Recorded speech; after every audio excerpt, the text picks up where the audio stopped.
Hello, this is Greg Violi. This is session 4 on the theme, What is the Christian Life? Now, on the other 3, I really recommend you watch them. I share how the Christian life is a kind of life. The Christian life is someone, it's a person. His name is Christ. He is the whole essence of Christianity. The Christian life is not something. So many people think, oh, if I'm going to be a Christian, I've got to do this, and that. No, no. The Christian life is a person. The Christian life is Christ in his glory. It's him. It's Christ. Christ is our life. Paul said Christ is all and in all in the new humanity. It's really Christ in his great glory and perfection. But he needs a vessel to live through. So when you talk about the life of God, one of the main characteristics is what this life is revealing all the time. Well, God is love. God is love.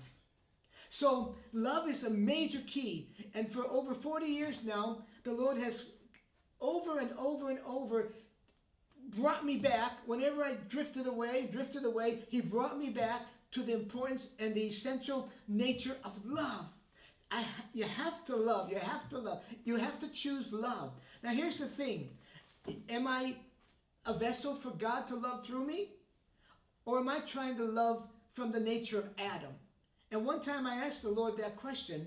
I said, Lord, how do I know if it's me trying to love people or you loving them through me? He said, oh, that's easy. He said, is it hard? Well, I knew immediately what he was saying. If it's hard, it's me trying to love them with the strength of Adam. If it's God, Christ loving them through me, it's not hard. Can you imagine God having a hard time in heaven thinking about having to love that person down here? No, no. In Romans 5, verse 5, it says, the love of God has been poured out into our hearts. The very pure and perfect love of God is poured out into our hearts. So love is a major key of allowing this life to live in your vessel. If I say, yes, Lord, I want your life to live in my vessel, and then I go against love, something happens to me, I take it personal, I'm self-centered, and there's no selfish thinking in love. It never seeks its own. So suddenly I'm self-centered and I feel the hardness in my heart and I'm offended. And now what is my choice? Because that's when I must choose again love. There could be times when I have to choose 50 times in a day love. It has to be a constant choice. But here's the catch. When I choose love, now I have to believe and expect Christ will love through me. Not Greg trying to love for God. No, no, no. He doesn't want that. It's Christ loving through me with his perfect love. So 1 Corinthians 13, it says something real important.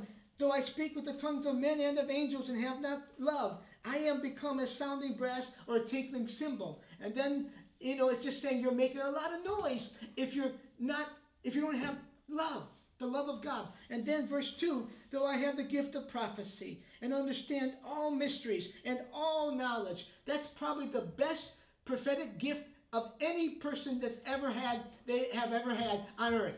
Because he has all knowledge and he knows all mysteries. And though I have all faith so that I can move mountains, but I don't have love, I am nothing. So that's God telling us how extremely important love is in his eyes. I can have these tremendous giftings. I can bring millions of people to Christ. But if I don't have love, God says I am nothing. And then verse 3, and though I bestow all my goods to feed the poor, and though I give my body to be burned, and don't have love, it profits me nothing. In other words, without love, God says, I see nothing. I see nothing coming out of your life. If I don't see love, I don't see anything. And Paul said in 1 Corinthians 16, I think verse 13 or 14, let everything you do be done in love.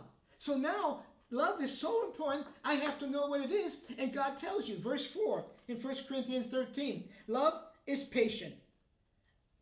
It's always patient. Love is patient. Love is kind. It's always kind. It does not envy. it never envies.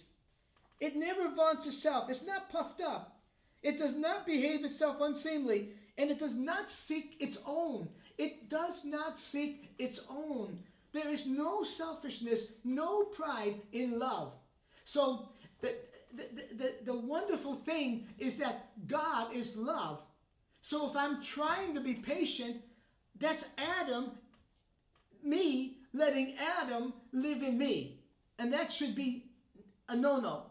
You don't let Adam live in you. You don't try to be patient. You don't try to be kind. You don't try to love. Whenever somebody tries to love, that's the proof they do not love. You do not try, because the Christian life is a person, and he is all the time perfect love. So what God is wanting is for us to let this life live in our body. And that's a choice. You must choose it, but then you must look to Jesus to live it. I must choose it, and I must see Jesus as the one that's living it. This is Christianity. Christ in all of his perfection, living his life in an earthen vessel. God bless you. That's the end of session 4.